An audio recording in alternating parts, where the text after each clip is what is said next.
Bonjour à tout le monde, merci beaucoup de nous écouter pour ce troisième podcast chez Atifor. Donc aujourd'hui, on accueille Maxime Piedbois. C'est moi. Qui est un des premiers employés d'Atifor.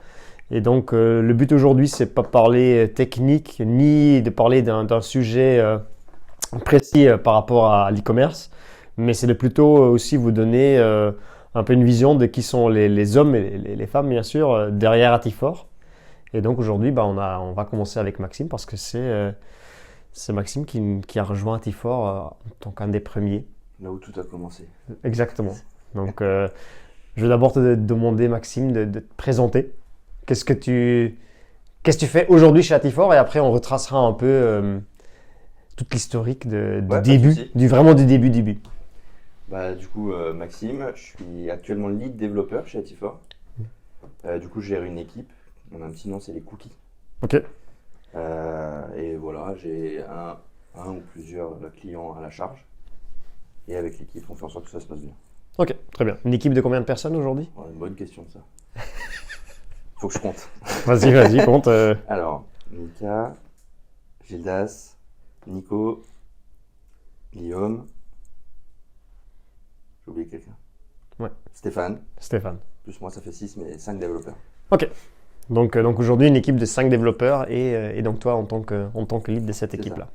Ok. Revenons quelques années en arrière. Comment t'as fait quoi comme étude ? Comment t'es arrivé chez Atifor ? Comment t'as fait du Magento ? Explique un peu. Un peu par hasard, c'est-à-dire que moi j'ai fait comme étude un BTS SEO, donc c'était déjà dans l'informatique. Je savais pas trop quoi faire, moi j'ai suivi un pote. Ok. Et il est parti en BTS SEO, je suis parti en BTS SEO. À la fin du BTS, j'ai découvert que les études c'était pas pour moi. J'aimais bien dormir là-bas, donc c'est quelque chose de récurrent. Ok. Du coup voilà, j'ai arrêté le BTS. Je suis allé sur Strasbourg pour des raisons assez personnelles. Ok. Et je me suis retrouvé à chercher du travail. Ok. Donc j'ai envoyé des CV un peu partout dans Strasbourg pour chercher un poste de lead développeur. Alors que tu sortais de BTS, 2 ans de BTS, tu n'avais pas d'expérience professionnelle. Aucune expérience. Ok. Aucune expérience, aucune qualité professionnelle, aucune compétence. Non, j'ai tout donné, j'ai lancé des CV. Et, lead dev. Lead dev. Moi j'ai pris tout ce qui passait, un développeur, lead dev, dans des technos que je connaissais pas, il n'y avait pas de souci. Fallait viser partout. Ok. Et du coup voilà, je suis tombé sur la boîte qui faisait, sur Sodifrance, qui faisait la Magento Academy. Ouais. Et c'est comme ça que je suis entré dans Magento. Ok. Et du coup, la Magento Academy, c'est là où moi j'ai rencontré Maxime aussi. Parce que c'est vrai que tu avais postulé chez Sodifrance pour un poste de lead dev. Hein. Ouais, c'est ça. Et je pense que c'est Franck ou Olivier qui t'ont vu et qui ont dit... C'est Olivier. C'est Olivier. Ouais, c'est une drôle d'histoire. Donc j'avais postulé à plein d'endroits, on m'a jamais rappelé. Je pense que mon CV en disait long. T'avais un BTS, quoi. Voilà. Non, je sais. En expérience, t'avais... Sachant qu'il n'y avait pas d'alternance, rien, c'était vraiment juste un BTS. Ok. Du coup, je me suis fait rappeler par Olivier qui m'a dit ça m'a bien fait rire. Ok. On te prendra pas pour le poste de lead dev, tu te doutes bien. Par contre, on a une formation qui va se lancer d'ici peu, est-ce que ça t'intéresse ou pas ? Du coup, voilà. Ok. Donc c'est ça, c'est Olivier finalement qui t'a proposé, c'était la Magento Academy, c'était la première édition qu'on avait fait, où moi j'étais intervenu comme formateur, parce qu'il m'avait demandé de former, à l'époque j'étais encore indépendant. Et c'est vrai que on était 10 personnes, si je me souviens bien, et c'est sûr que les premiers jours, ça a été un peu rock'n'roll.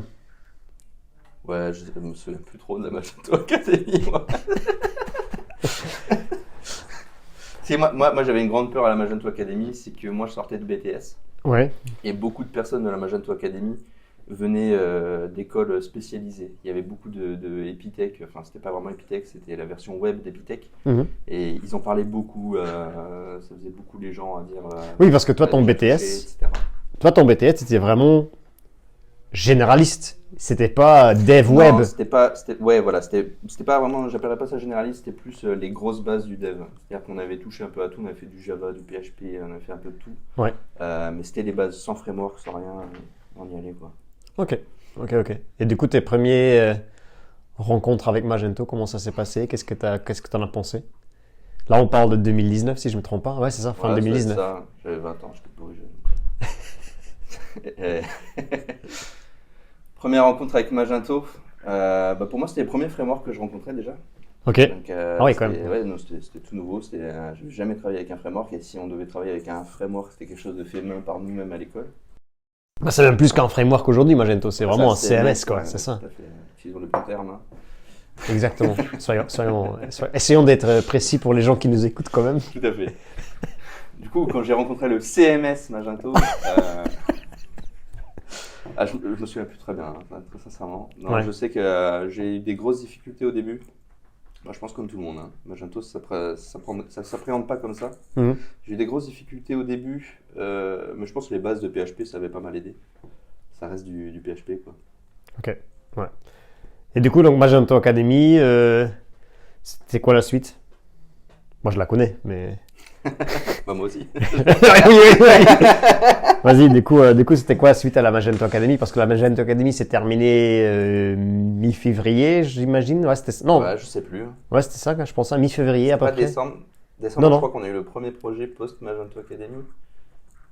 C'était un truc comme ça. Ouais. Je pense que mi-février, c'était le vrai premier projet. Bah déjà, ouais, est-ce qu'on parle du projet décembre? Non, je pense qu'on peut directement skipper à février. On peut aller à février. Bah, du coup, bon, si on part direct à février, il faut dire que post-Magento Academy, bah, du coup, tu m'as embauché. Ouais. Donc sur les 10, j'ai eu la chance d'être choisi par Monsieur Hart. Bah voilà, en premier gros projet, on a eu Je jouais. Ouais, tout à fait. Bah, peut-être pour les gens qui ont un peu moins, parce qu'ils connaissent pas tout le monde qui... Donc en gros, moi avec Franck et Olivier, on avait regardé tout ça. Moi, je voulais lancer mon entreprise. Donc à l'époque, il n'y avait pas encore Atifor. Atifor n'existait pas encore. Moi, j'avais mon entreprise à moi où j'étais tout seul. Et donc, j'avais demandé à Olivier et à Franck, qu'ils avaient accepté, que je pouvais embaucher aussi dans le pool des 10 personnes qui sortaient de la Magento Academy. Et donc, en gros, moi, j'ai embauché, je me souviendrai toujours, le 2 mars, Maxime. Donc, pour moi, Maxime, c'était le premier employé. J'avais jamais eu d'employé auparavant. C'était juste le bon moment parce que le 2 mars, il a commencé et je pense que vers mi-mars, on était tous confinés. Ouais, c'est continué. Donc voilà. Ramené chez moi avec des écrans. Ouais. Ouais, je me souviens toujours, j'étais venu t'apporter des écrans et Quelque chose. pour que tu puisses travailler à la maison. Tu avais ton Mac. Mm.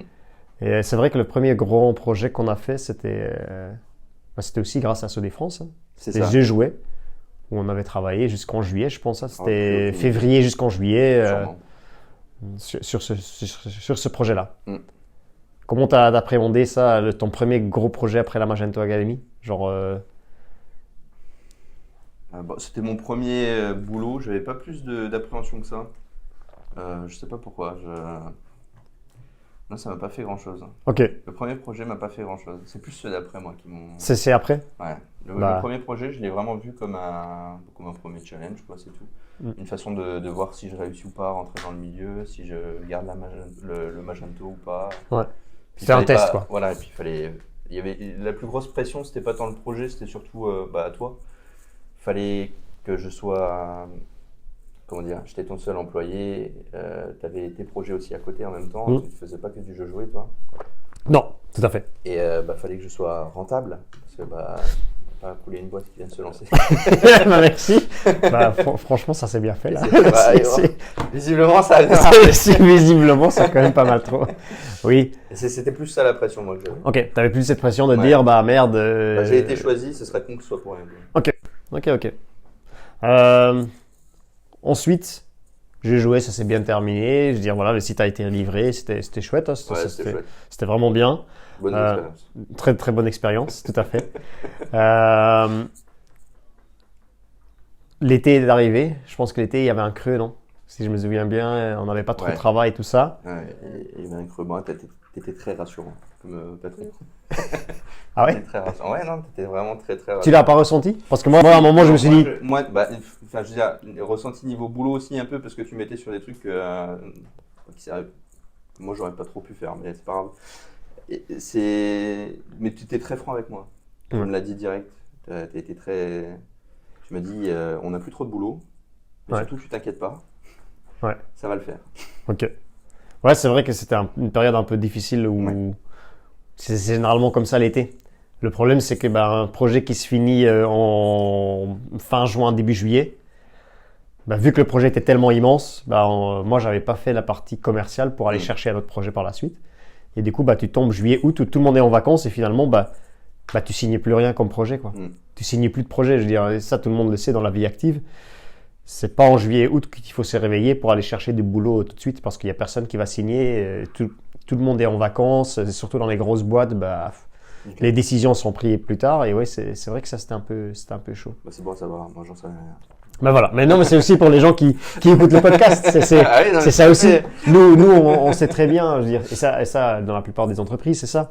C'est que c'est dans les premiers mois de l'année que tu fais finalement, c'est là en janvier, février et mars que tu vas aller chercher du boulot qui vont démarrer juste avant l'été pour que tu passes le pont de l'été, quoi. Tu vois, pour que l'été, t'as du boulot pour tous tes gars, quoi. Et après, à septembre, tu peux reprendre. Et septembre, c'est généralement une bonne période parce que les gens, ils reviennent de vacances avec plein d'idées. Avec plein d'idées et plein de choses à faire. Et c'est ça ce qui est pas mal. Donc voilà. Et après, si je me souviens bien, Franck nous a appelé.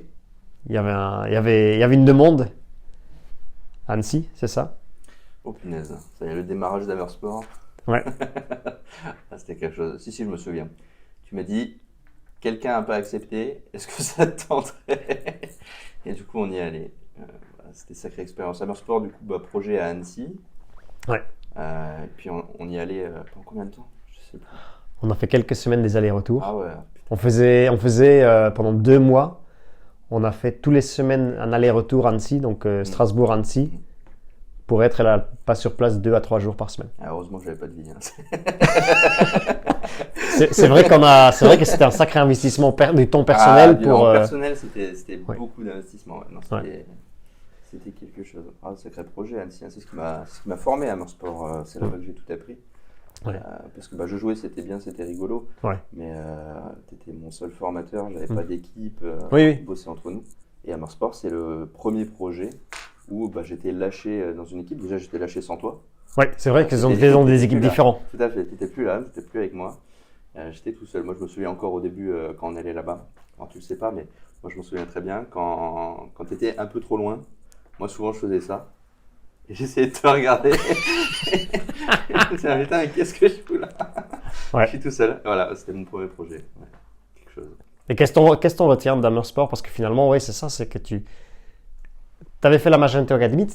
En fait, c'est ça. En juin, tu avais passé ta première certif Magento, où tout le monde avait dit, mais attends, c'est quand même assez dingue, quelqu'un qui a appris Magento il n'y a même pas 6 mois, qui passe déjà sa certif aujourd'hui. Ouais, c'était quelque chose.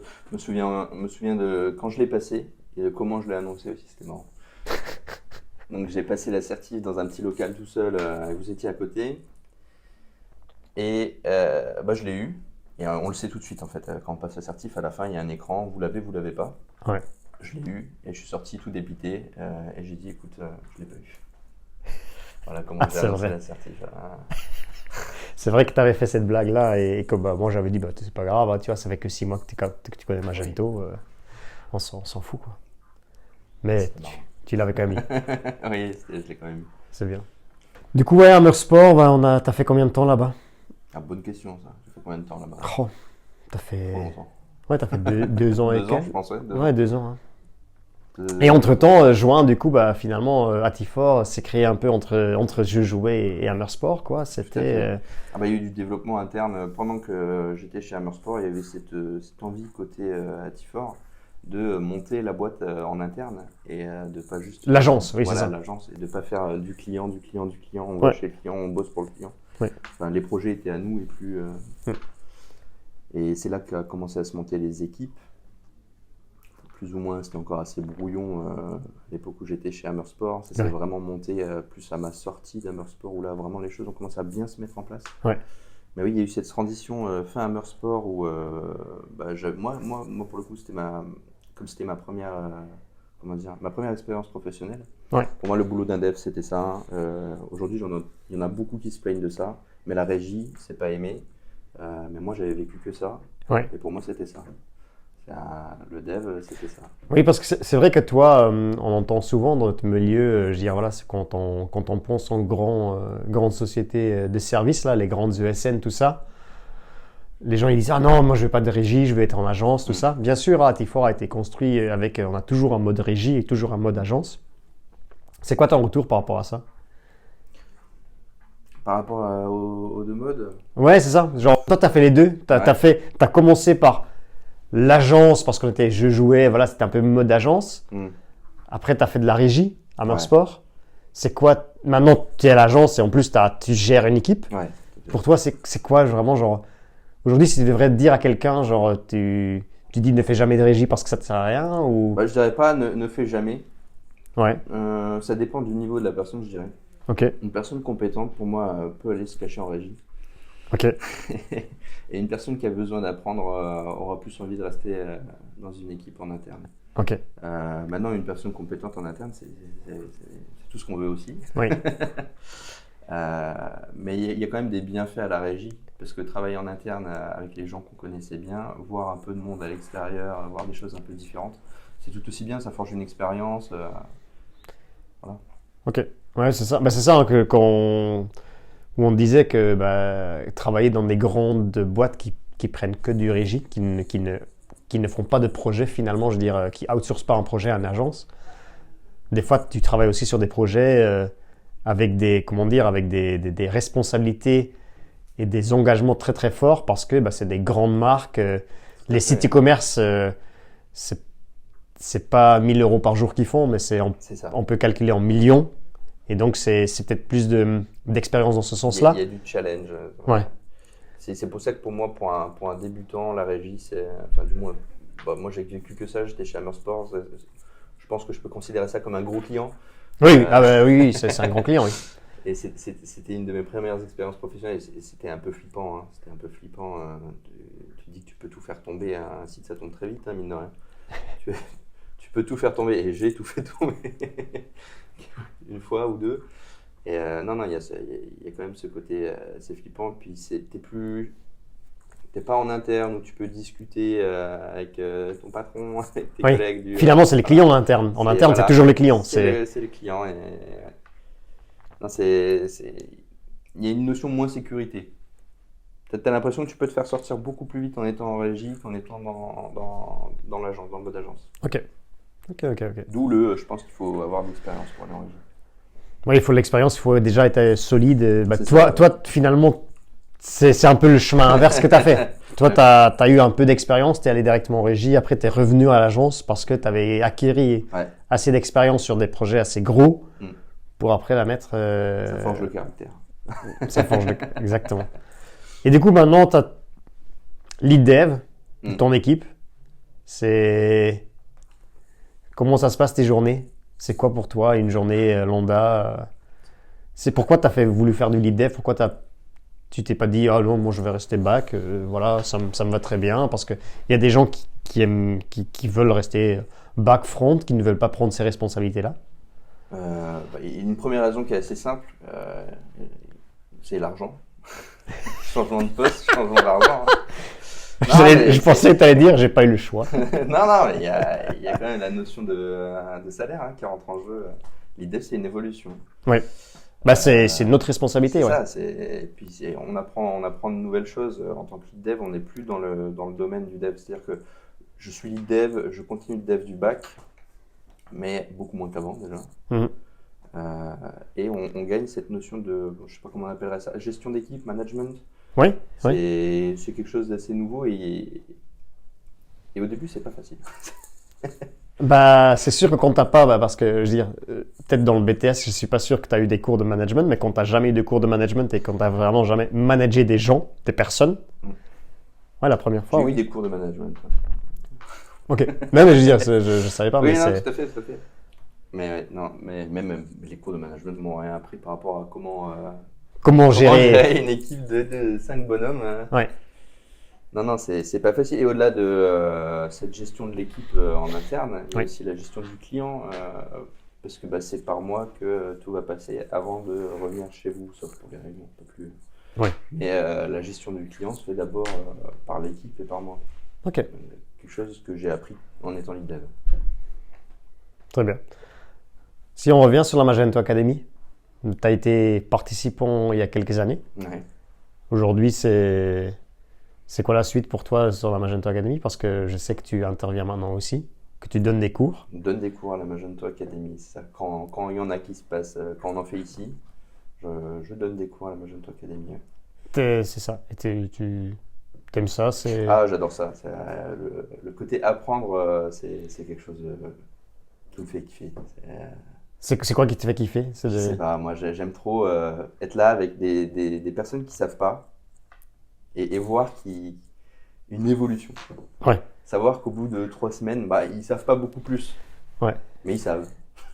Oui, c'est ça. Genre, le sentiment que tu dis, je leur ai apporté quelque chose. C'est ça, c'est ça. Genre, la Et même l'interaction personne aussi. et les interactions. Oui, tout à fait. C'est du social. Je leur ai apporté quelque chose, mais ils m'apportent aussi des choses parce que bah, quand on est formateur, parce que voilà, moi je forme aussi sur la Magento Academy, on est en apprentissage continuel. Constant, ouais, tout à Constant, je veux dire, voilà. Parce que bah, tu apprends aussi des élèves. Parce qu'ils vont aussi te fait. donner. Ils vont poser des questions un peu bizarres, donc Ouais. il va falloir y répondre. Voilà. Ok, ok. Pourquoi c'est toi la. C'est quoi la suite maintenant pour toi? Parce que là, tu es lead dev.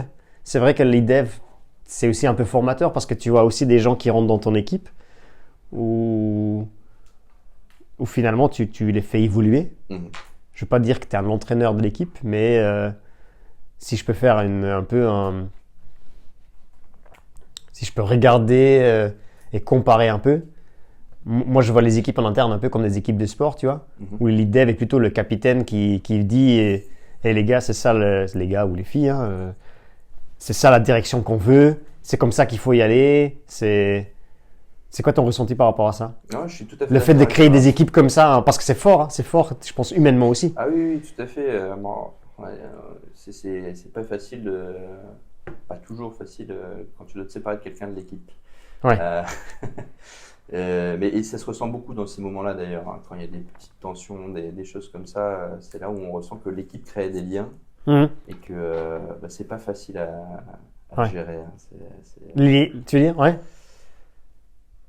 Il y a ce côté, ouais, c'est pas, faut que ça avance, mais je vous aime bien, quoi. Je vous mettrais Ouais. bien des coups de fouet, mais c'est parce que je vous aime, mais je le fais pas. Mais Mhm. Ouais.